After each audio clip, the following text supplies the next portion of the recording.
Yo, what's going on? It's me, your boy Ace, heavyweight champ in the radio, Ace of Clubs, Bearded Wonder. I'm here with Ediction and I'm about to answer your questions. Hope it's not too hard. Alright, let's get in. What has been your journey to get to this point? Grew up in South London, born East Dulwich Hospital. It was just me and my mum growing up my whole life.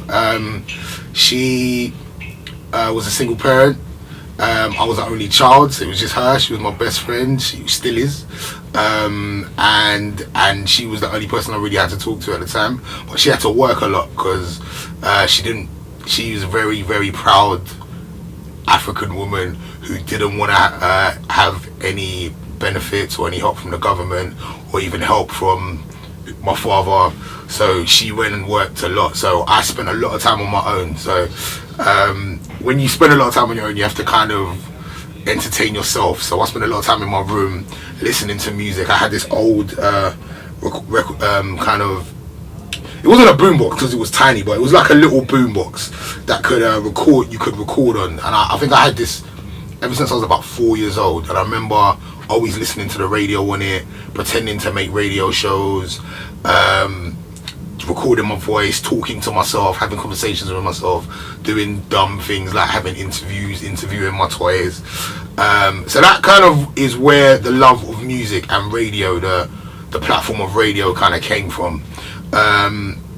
Music has just always been in my family. My mum used to play a lot of music in the house. We used to listen to a lot of Kool and the Gang, Luther Vandross. My mum used to play a lot of, but then my older cousin, who I used to spend summers with because my mum used to work so much, so I would always have to spend summers and half terms and stuff with other family members. My older cousin was in a sound called Masculine Touch, and he taught me how to DJ. He had a pair of turntables, and he would load up the car each and every weekend, him and his friends, and they would go and play house parties. I was maybe 11 or 12 at the time, and I used to help carry the records, and that was my job. I was the box boy for them.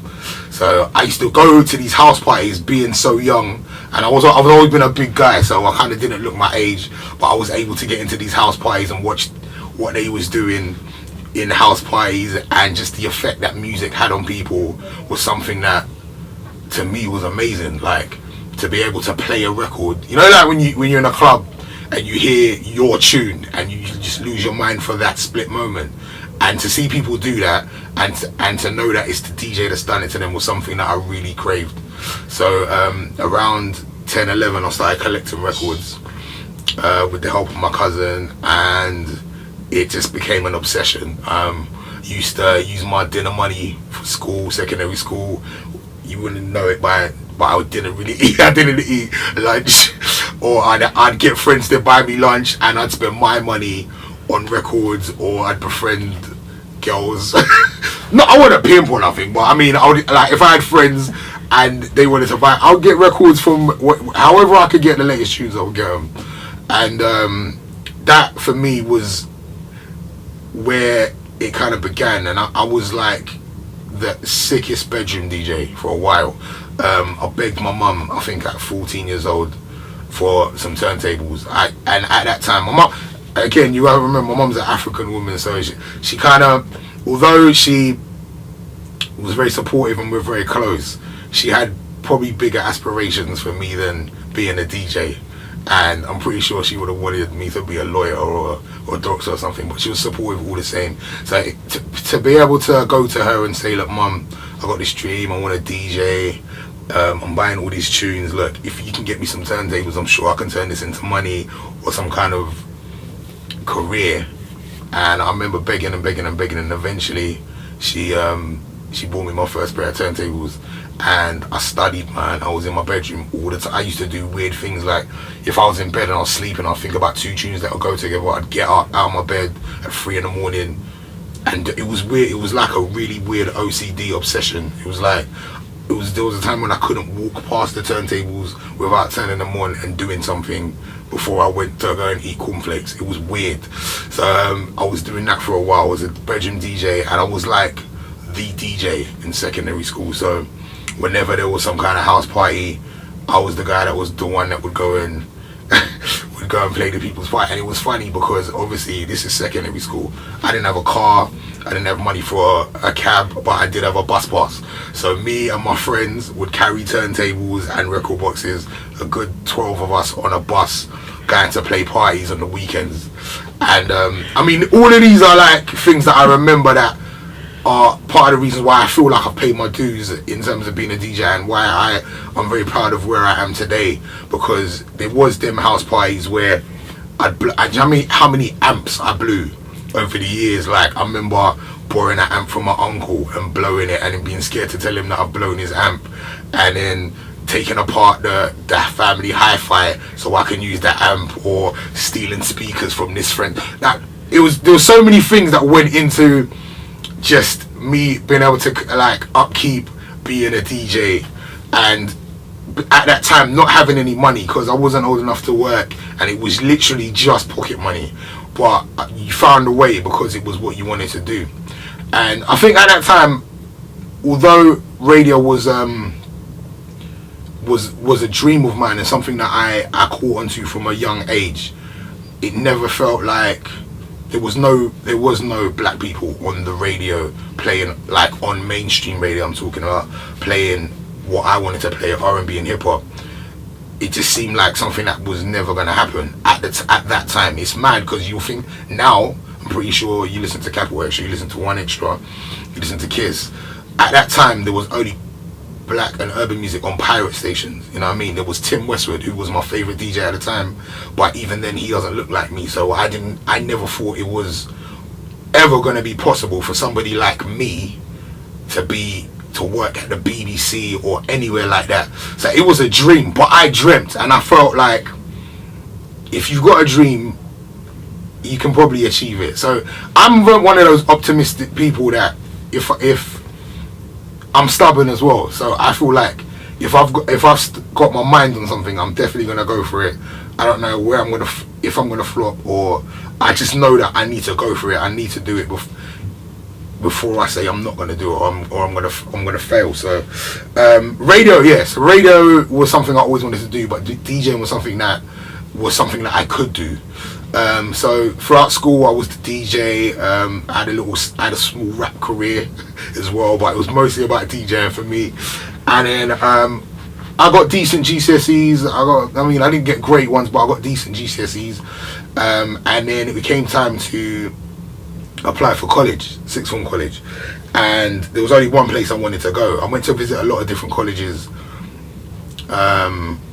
You go to all these open days and stuff, and I knew I wanted to do media, and I knew I wanted to get into radio, but I didn't know how I was going to do it. And I was just looking at all these different colleges, and nowhere was really showing me anything that could help me get to where I wanted to be. And then one day we just bucked up on the Brick School, so I went to the Brick School open day, and they had a radio suite, and I was like, I'm going here, and that's it. I just told myself there's no way that I'm not going here. And it was I didn't know at the time, but it was extremely hard to get into that school. And this is how confident I was that I was getting in. I didn't apply to any other colleges. My mum didn't even know that. There's a college that was attached to my school that if you apply, you definitely get in. I didn't even apply there because I wanted to go to Brick School. I was like, I'm going there to do radio. There's no way I'm not going there. So I applied. I had the audition. I had a very intensive audition and interview process, and I got in.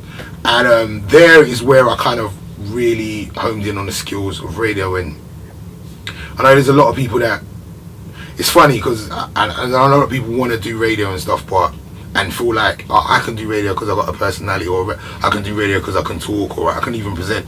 It's not as easy as it looks, and it's something that I really studied.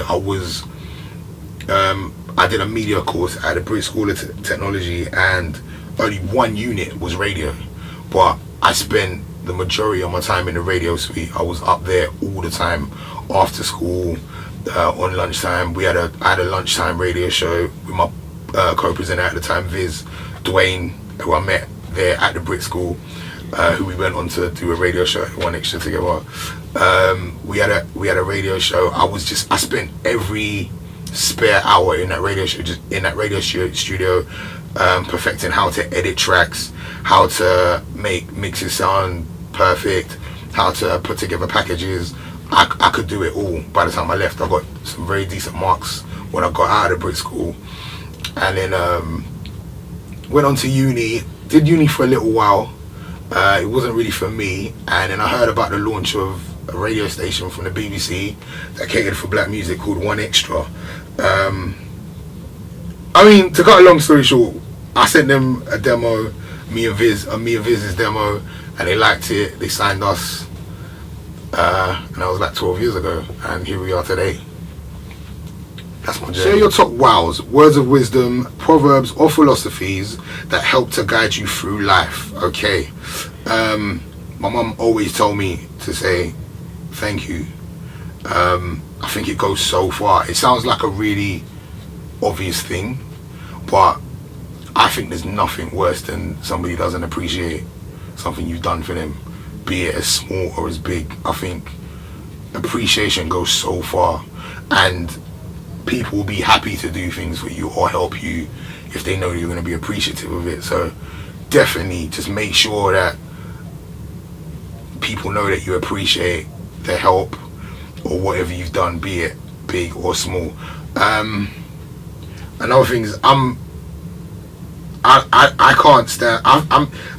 Some people have said I'm too humble, and I think being humble, I don't know. It's funny. This is really weird because I think I've been humble for a long time, and then I think some people think that if you stay humble for too long,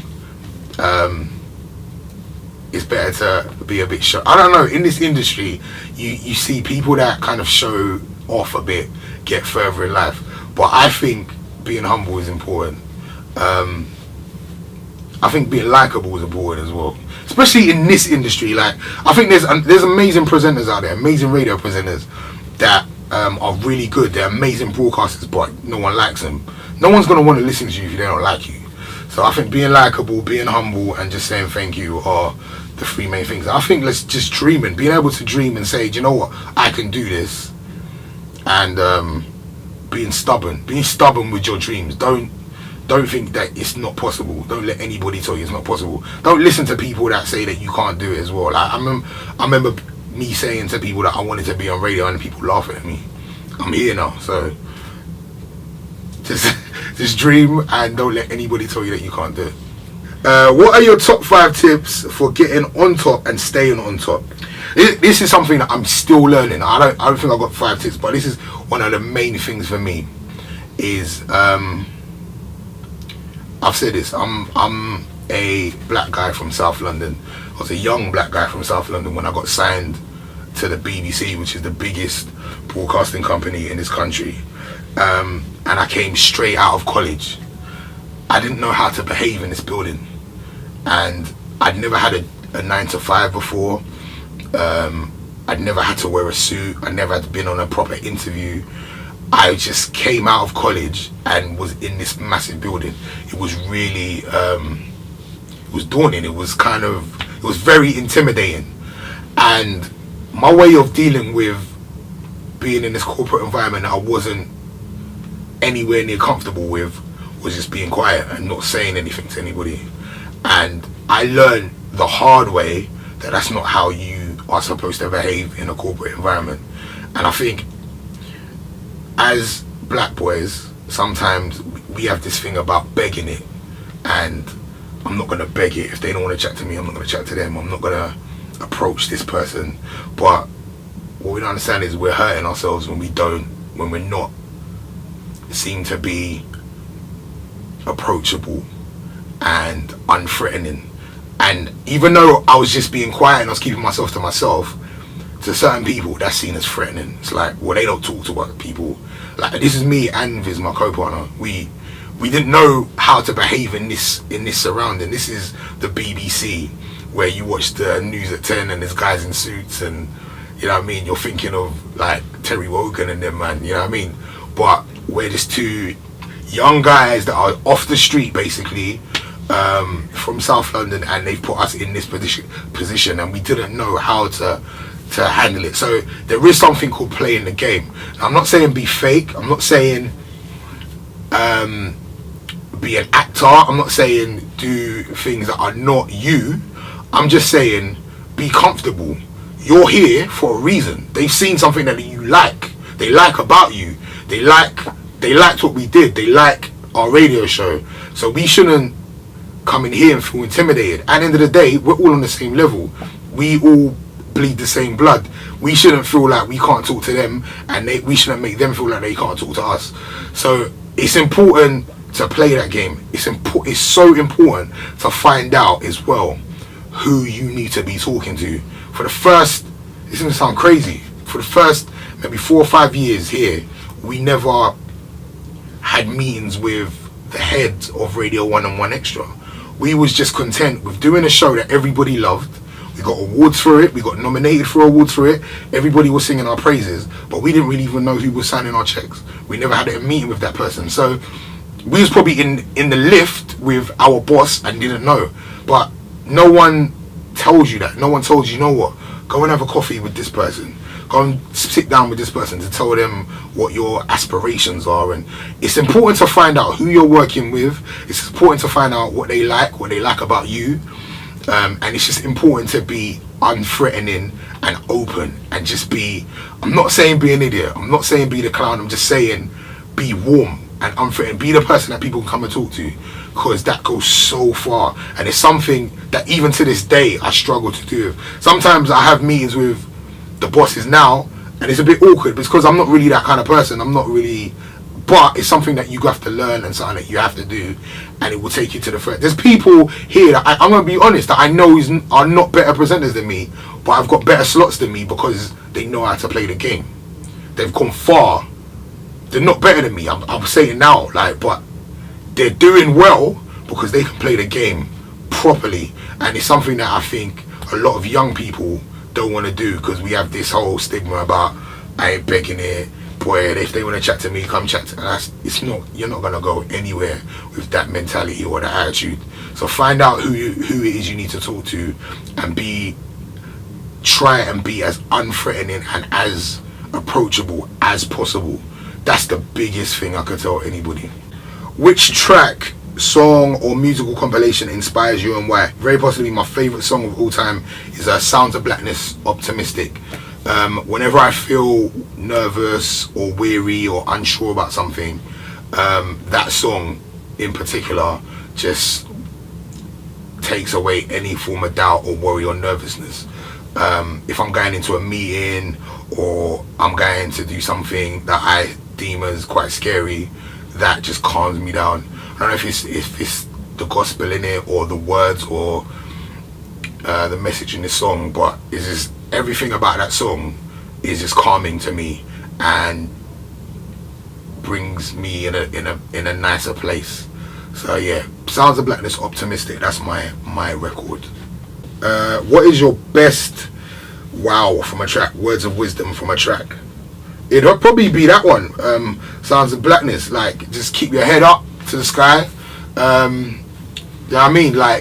If you believe you could do it, whatever happens, just keep your head up and just keep going. It's the song, it's just perfect in any time of distress or worry or self-doubt. I'm telling you, that song, if you can feel it the way I feel it, it should just be a national anthem every day. It'll work for you, because it's worked for me, definitely.